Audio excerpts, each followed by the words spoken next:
What's happening, LG? What is happening? Stuff's happening.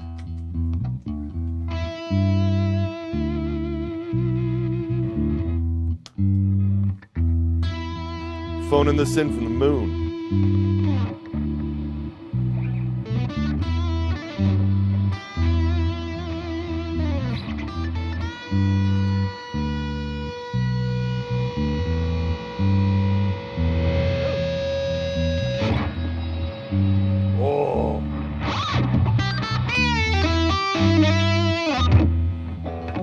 Crazy in here today.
Hey.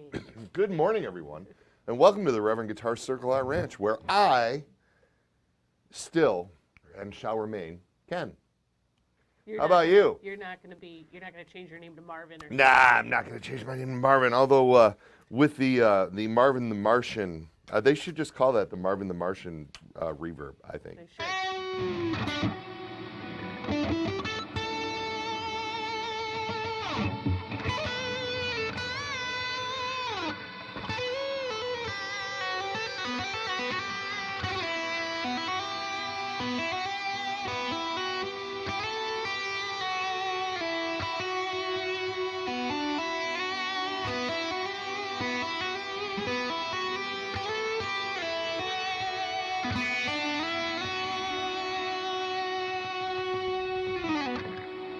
See? Mm-hmm. Yeah, I like it. I like it. Well, then you have an alien on your shirt and it says outer space. Oh yeah, look at that alien lady on the shirt and everything. Yeah, absolutely. What are we talking about today? I have no idea. I'm lost. Little tired this morning. Mm-hmm. Drove up to the Detroit area to see Covet last night with my son Nathan, and that's pretty good. I ain't gonna lie to you.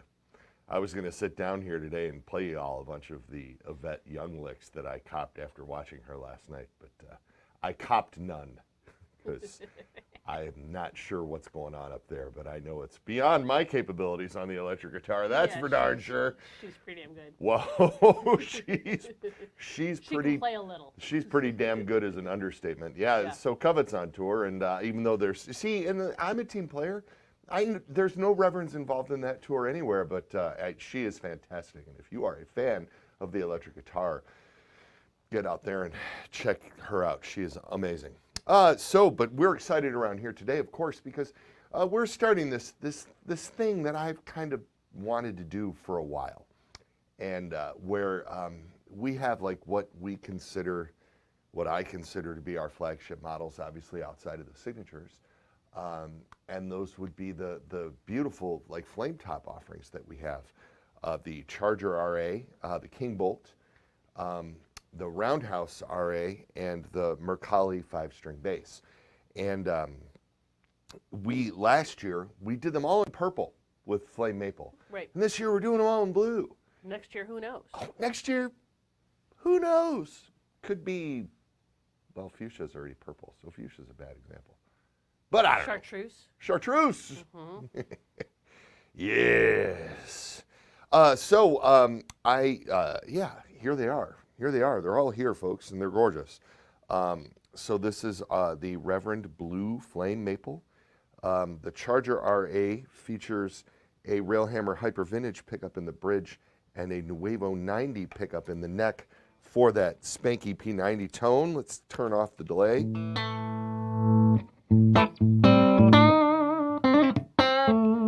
There's your bridge. There's your middle, and here's your neck.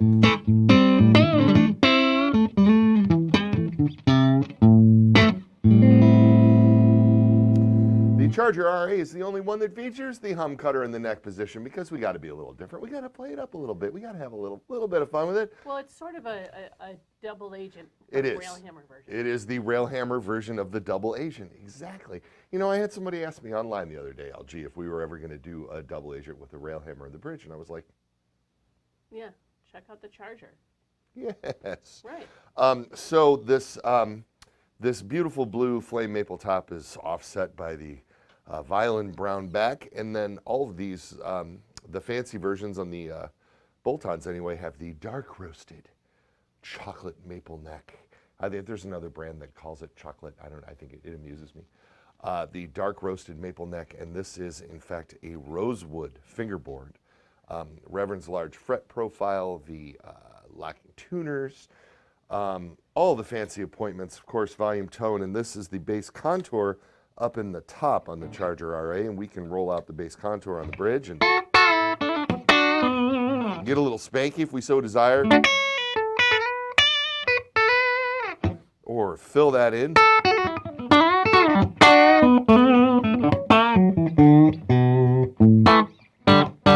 So while we're on the bridge pickup of the Charger RA, here's a fun experiment.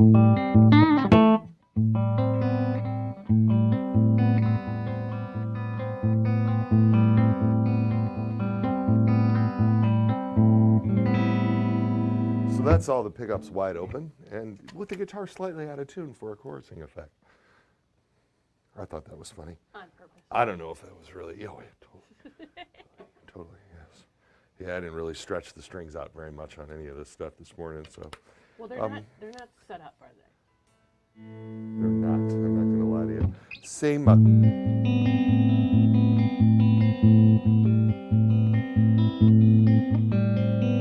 So that is the same bridge pickup in the Roundhouse. But the Roundhouse is a set neck 24 3/4 scale, and you know it does make the guitar a little bit warmer. The Carina neck versus the maple neck, and of course the set in construction and the slightly shorter scale length, so that you're not, so you don't have to wind the strings so tight, so they don't pop as bright. And then of course with the addition of the maple top being carved, so there's a little bit more maple underneath of the bridge. Whereas on the Charger, the flame maple that you're looking at on the Charger and the Mercalli and the King Bolt is just a veneer. I mean, it's real flame maple. It's just very, very thin. And of course, the Carina does a wonderful job with the mid-range on the Charger and the King Bolt. And so we didn't really feel, and of course the maple neck, we didn't really feel the need to brighten it up by putting a 1/4 inch or a 3/8 of an inch maple cap on the Charger or the King Bolt. But here on the Roundhouse, you've got the carved maple top, so multiple tone woods. And it's a really nice, warm sounding guitar. The Roundhouse features a hyper vintage neck pickup, which you can.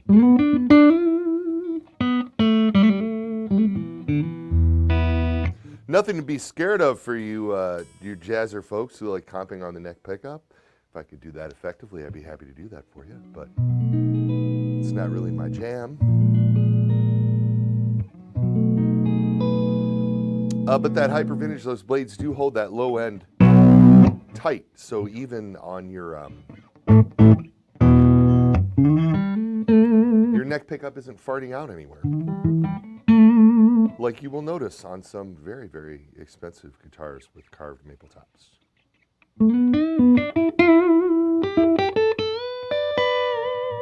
And the Roundhouse, of course, takes gain beautifully on that bridge pickup. I've got this crazy rev pedal.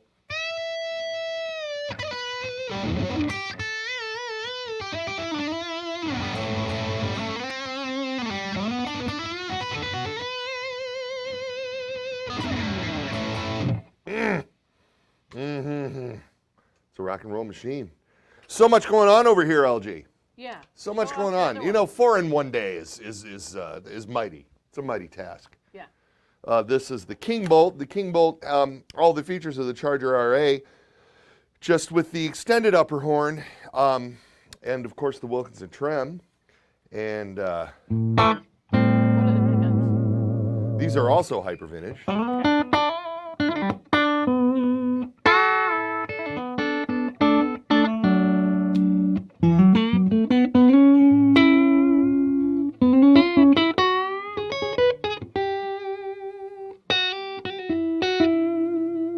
Love that neck sound.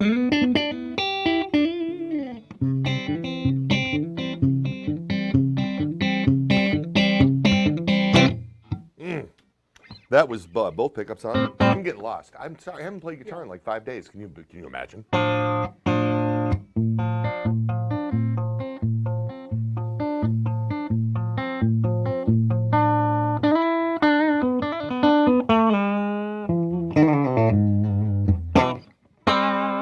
like it. Slap a reverse headstock on this bad boy and get rid of the neck pickup, and I'm ready to go.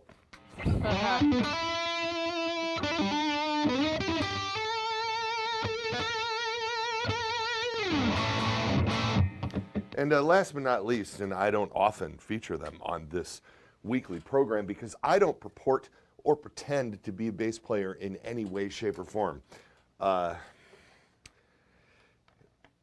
Because we work with so many excellent, excellent bass players, not only just right here in our very building, but of course, our signature artists like Brad and Mike and Michelle and stuff, and I'm not going to embarrass myself by pretending to be a bass player.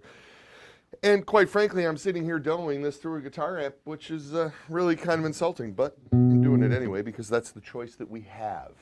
I laid down that goofy little bass groove off the top of my head when I started and found some little harmonies to it, but the basses are fun, man. This is a Carina-bodied bass and a 5-piece maple and walnut neck, laminated lengthwise for strength, and this is going on underneath of the paint on the set neck stuff. We do this 5-piece neck. I think it's really, really classy looking on the face of the headstock. This is a rosewood board. Again, that flame maple veneer we were talking about.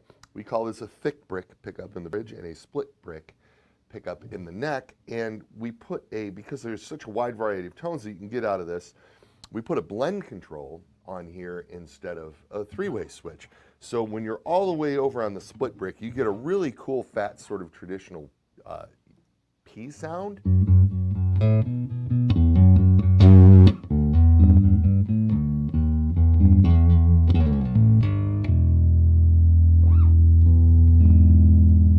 And then you can go to this neck humbucker, which is really honky and throaty, and it really projects the sort of mid thing. And And that is like very, very mid-rangey. So to have the ability to just blend in the full range of the split brick.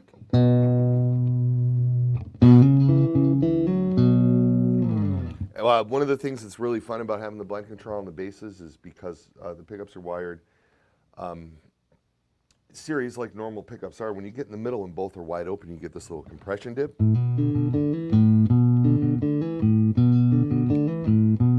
And if you go to either side of it, you get a little bump.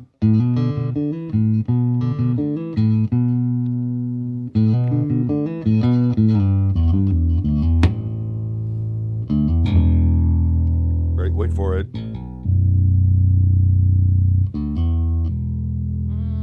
Yes. As Watt would say. Oh, the Mercalli 5. You know what Mercalli is, LG? Yeah, I do. You do? Yeah, Do the people know what Mercalli is? probably not. I didn't know what Mercalli was until Naylor said, we're going to call it the Mercalli. And I was like, okay. I mean, it's a cool sounding name, but what is it? But it is the unit of measurement Yes. for an earthquake in Italian. Yes. Italian, right? Well, in Europe in general, I think. But Is there like a Mercalli scale, right? Yeah, there's a Mercalli scale, and I think Mercalli was a guy. And okay, so see this registers on the Mercalli scale right here. Right? Yeah. Speaking of, we have Jane's Addiction and the Smashing Pumpkins out together this year. That's kind of rad. Yeah. There's something that doesn't usually happen. Right. And should more often. Oh, you know, and last weekend was actually kind of cool, and there's really, really cool video on the inner Googles, as Greg would say. I'm not sure if it was Jane's was supposed to do something, and then it didn't happen, and Porno for Pyros subbed in or whatever, but Watt is playing bass for Porno for Pyros on a regular basis, but they don't perform. And he has for And quite he some time. has been for a while, but they don't do Yeah. concerts. They did some live streams, I think, during the COVID stuff. Right. But they performed at a festival last weekend, and Watt played bass for them. And there is video on the internets. Pretty rad. Plus, I have the bass that Watt played. It's in the back. It might be a keeper. Yeah. It needed some love, right? That was the bass from the MSSV tour. That is Oh. also here. Yes. Yeah. Yes, Mr. Watt. So we're doing some tune-ups on some of Watt's gear, which rules. But yeah, other than that, so yeah, here they are. Here they are. These are the 2022. What do we don't really, do we have a name for this as a series? I mean, it's just the 2022 King Bolt and Charger RA and Roundhouse RA and Mercalli 5, you know, and Right.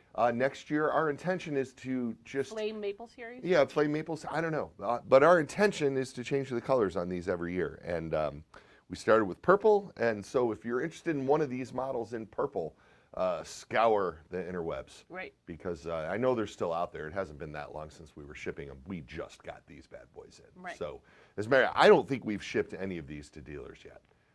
When I was back there getting them this morning, I pretty much remember seeing the full inventory of every one. It is so crazy here, you all. So if you have guitars on order for us, I apologize for the wait times. We are doing the very best that we can to get stuff out the door. You know, we're doing this. I look at her like I'm talking to you. I don't know what I'm looking at her for. Well, let me tell you, she's a lot better looking than that camera. So, see, I completely lost my train of thought, LG. You were talking 'Cause about how we're buried. Yeah, well, it's like, you know, it's kind of like I got the little love, like eyeballs coming out, like in cartoons, you know. What was I talking about? She's looking at me like I'm an idiot. Probably because I'm an idiot. Yeah, we went from like, you know, not having enough to do around here to having way too much, which is its own similar kind of problem. So, Right. but we're figuring it out, and figuring it out. we're getting the stuff out there as soon as we can. So, Some new faces around here. yeah, we got some new faces around here. We've added some folks that I think are going to work out great, and we've just been having too much fun. May was like fun month, you know. Honestly, I'm ready for it. I need a nap, really, if I think about it. You don't get one yet. I don't get one yet, but No. we went to that Dallas show, and that was a riot. That was great. We saw some of you there. Yeah, we saw some of you all. Yes, indeed. The Dallas show was super fun. And then we came back from the Dallas show, and then I went out with Big D and the kids table, and that was really fun. Any of you guys who watch, I know a few of you who watch this on a regular basis came out to see me at gigs, either in Philly or, let's see, I was talking to somebody in Garwood, New Jersey. Of course, a couple of y'all were at the Gramercy, which is amazing. The New York City show was awesome. We just had a hell of a good time, and then I drove home overnight on Sunday from New York City, which seems like kind of crazy. But then we're back at it, and we're rocking and rolling. So here we are. And then next week, the Almighty NAMM show. Yeah. There's going to be some sort of announcement next week that has something to do with our 25th anniversary, and you can ask all the questions you want. But Right. You're gonna find out next week, and you're gonna be happy. People are asking if we're getting a sneak peek today. We are not. No. You have to wait till next I week. was sworn to secrecy, and to swear me to secrecy that's difficult. a task. That's a task, because I like flapping them gums. You do.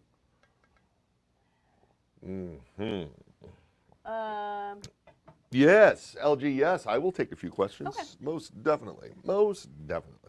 Scott said he saw the Pumpkins this weekend, Nice. and the new Railhammers sound awesome. Yes. He wants to know when they're going to be available so he can put them in his sunset. The new Railhammers will be available hopefully by the end of the year. We have, you know what? We have prototypes on the way because we were trying them in some of the different Railhammer color options, and we wanted to see what they looked like before we placed our initial order. Right. And thank you very much for that, because those should be here. I need to follow up on some tracking information on those. So thank you very much for bringing that up. LG, if you can remind me after. I will remind you. I would like to know where those are. So yes, but we are going to be doing it. We're going to be doing it by the end of the year. We will have those new Billy Corgan Railhammer pickups available in their fancy covers for individual sale. But for now, you got to buy a guitar. Speaking of, somebody called Retro Nemesis Retro Nemesis wants to know what I like it. What the guitar just to the right of the sign is. Right there. Right there.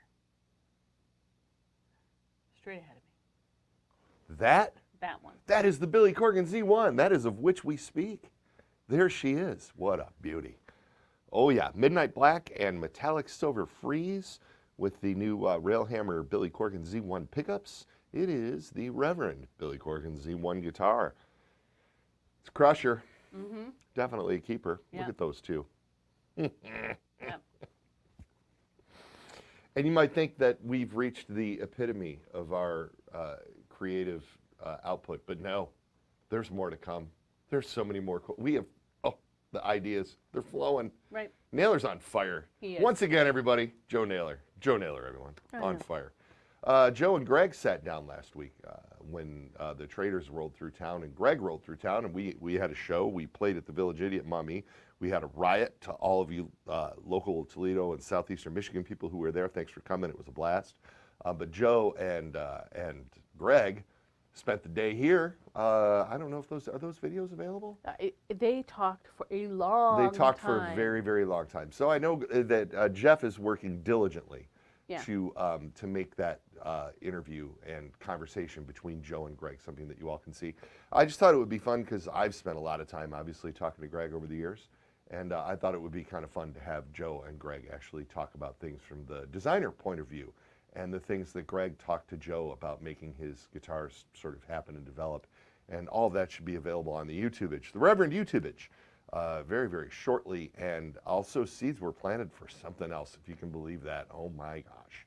But we're really far away. We're not going to talk about that because we're really far away from that. We're far away. But here's the we thing. have several things. Greg is going to talk about it, so we might as well just admit that there's something else going on there. But we have, yeah, there's stuff that things. There's several things that we need to bring to you first. Yeah. One of which I am so excited about. Not only am I excited about it, but as I recall, I had to take it off of Greg's person 2 or 3 times as he tried to walk out the door with it. He wanted to go home and with that one. oh yeah. And it's not a Greg thing, but it's something else that we've been working on for somebody for a very, very, very long time. So yes, yes. Any more questions for me, LG? No, not a lot of questions. No. Is anybody watching today? Yeah, people we're are doing watching. this kind of sporadically, and for that I apologize. I mean, obviously I won't be on next week either because I'll be at the NAMM show. I thought you were going to make Zach hold the cell phone, and Is that what we should do? I thought that's what you were going to do. Okay, then next Friday morning we'll make Zach hold the cell phone and follow me around. Yeah, And I won't be there. Yeah, Penny will not be there. So, and we won't be able to take questions, but I'll at least be able to show you around the Reverend booth and the Railhammer booth. So 11 a.m. Eastern time is 8 a.m. That's Pacific. too early for I don't think I can get in there. No. But look for us at about 9:15 Pacific time, so 12 or 12:15 Eastern time next Friday. And I will be briefly live from the NAMM show showing you. I'm going to try to get as close. I'll tell Zach we need to be there at 9, and we'll try to get it as close to noon Eastern, 9 Pacific as we can. Right. And I'm looking forward to seeing all of our friends out at the NAMM show. That'll be great. It will be great. I will only be there on Friday, however. If you're attending NAMM and you want to talk to me personally, make sure and make your way over to our booth on Friday. Right. I'm flying home on the red eye. But at least I'm flying home on the red eye from LAX. I've flown home on the red eye from McLaren there in That's Vegas? Vegas? Yeah. That's a scary flight. The red eye from Vegas, you never know what you're going to get. The red eye from LAX, you usually People just are get. still drunk. Yeah, oh, yeah, Come on. yeah. From LAX, you usually just get a bunch of people sleeping. Yes. Sassy Cat wants to know what the green amp is behind you. Sassy Cat. Hi, Sassy Cat. The green amp behind me is really super cool. It's been hanging around the Reverend stable for many, many years now. That is a Cusack amplifier. John Cusack of Cusack Effects up in Grand Rapids, Michigan, Muskegon, Michigan, somewhere in the western Michigan area.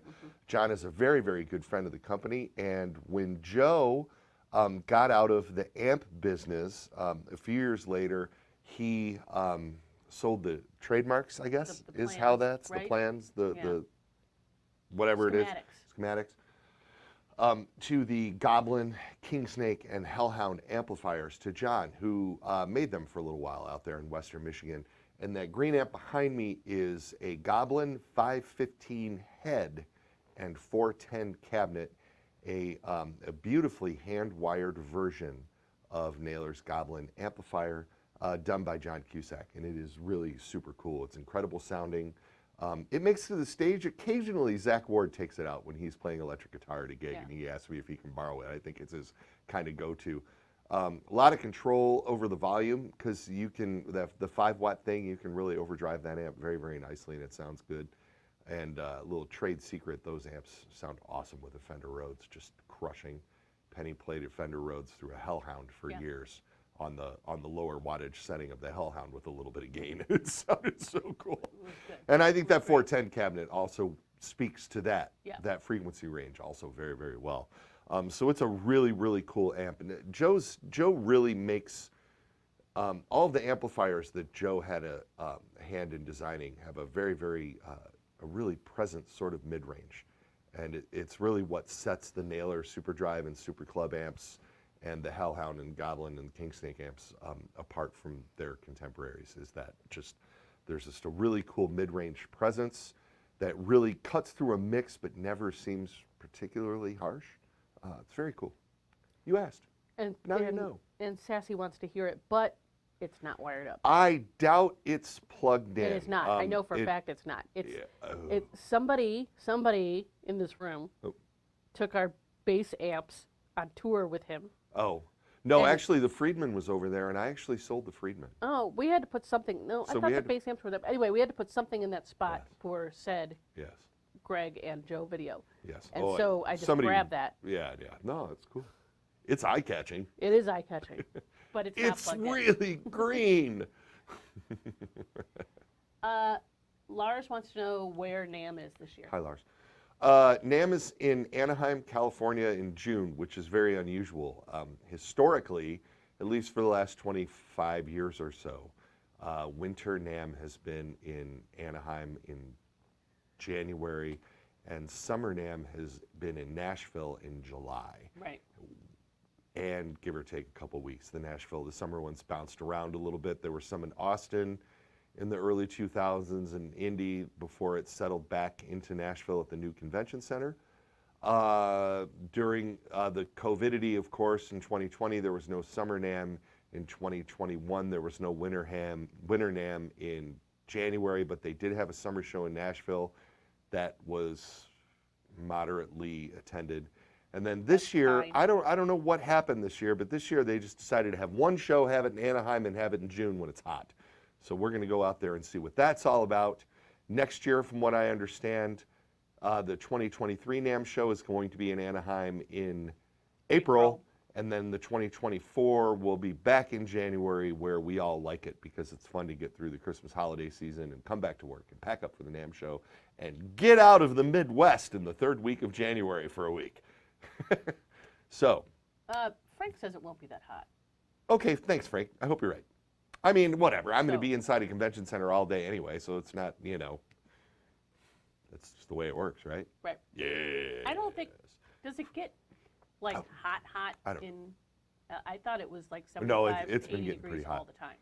They've been having some real streaks out That's there true. That's a good of point. heat, from what I understand. Frank, am I going to see Frank on Friday? I hope I see Frank on Friday. I don't know. Probably. Do we get Frank a badge? We did get Frank a badge, Frank! Well, it'll be good to see you out there, sir. but I don't know. He probably has to work. That's entirely possible. What else you got, LG? That's it. Thanks, everybody. Thanks for tuning in. This is Ken coming to you live from the Circle R Ranch. We've got our fancy blue Roundhouse RA, amongst other things, and we will be live from the NAMM show very, very briefly next week. Yes, dear? No, nothing. Okay. See how she is? See how she is, folks? Coming to you once again from Mars, we Earthquaker Afterneath and this Rev G3.